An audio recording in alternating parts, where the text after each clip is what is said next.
Minority के against कहा जा रहा है। हमारा लोकतांत्रिक देश है, तो प्रोटेस्ट आप नहीं चाहते कि ना हो? आप क्या चाहते हैं?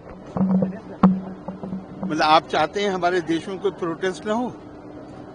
अरे भाई, लोकतांत्रिक समाज है, हर किसी को अपनी बात कहने का अधिकार है। मुझसे क्या पूछ रहे हैं आप, वो बताइए। सर, आपके हिसाब से सर जो भी संशोधन बिल पेश किया गया और पास किया गया, मैंने शायद पहले ही कह दिया है, जो आपने देखा होगा कि मैं थोड़े समय के लिए, मेरे पास उत्तर प्रदेश में जब मैं मंत्री था तो वक्फ विभाग भी था जी। सारे मतलब पूरे वक्त उन्हीं लोगों से मिलना होता था जिनके मुकदमे चल रहे थे आपस में, चूंकि प्रॉपर्टी का मामला है और पुराना फैसला है कि वक्फ काहे के लिए है। मैं आपसे पूछ रहा हूं, वक्फ काहे के लिए? मैं अपनी प्रॉपर्टी को कहता हूं कि ये अब मेरी प्रॉपर्टी नहीं है, ये प्रभु की, अल्लाह की प्रॉपर्टी। तो अल्लाह की प्रॉपर्टी का इस्तेमाल किसके लिए किस कामों के लिए होना चाहिए?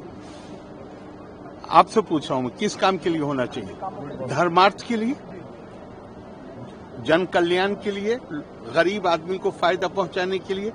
पटना में कितने वक्फ हैं?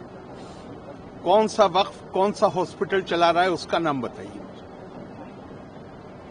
कोई अनाथालय चला रहा है वक्फ, कोई बड़ा अनाथालय। और ये ध्यान रखिएगा कि वक्फ करने वाला एक विशेष समुदाय का हो सकता है, लेकिन वक्फ का जो फायदा है,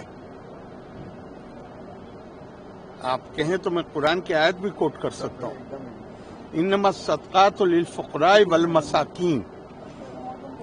गरीब कमजोर आदमी के लिए दो शब्द प्रयोग किए गए हैं, फकीर और मिस्कीन।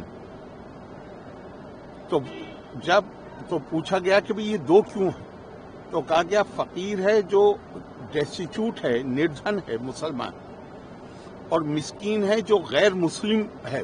दोनों का बराबर का अधिकार। आप मुझे एक बताइए, कोई संस्था, पटना में बहुत वक्फ हैं, ये ध्यान रखिएगा, पर एक संस्था बताइए कोई मुझे जो निर्धन के लिए, गरीब के लिए, कमजोर के लिए काम कर रहा है। क्या हो रहा है वहां पे? सिर्फ आपस में मुकदमेबाजी।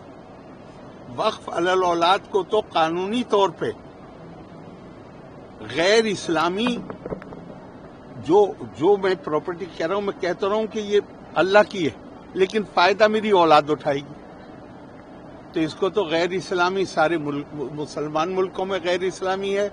हिंदुस्तान में भी प्रिवी काउंसिल ने गैर इस्लामी इसको कहा था कि ये गैर इस्लामी है।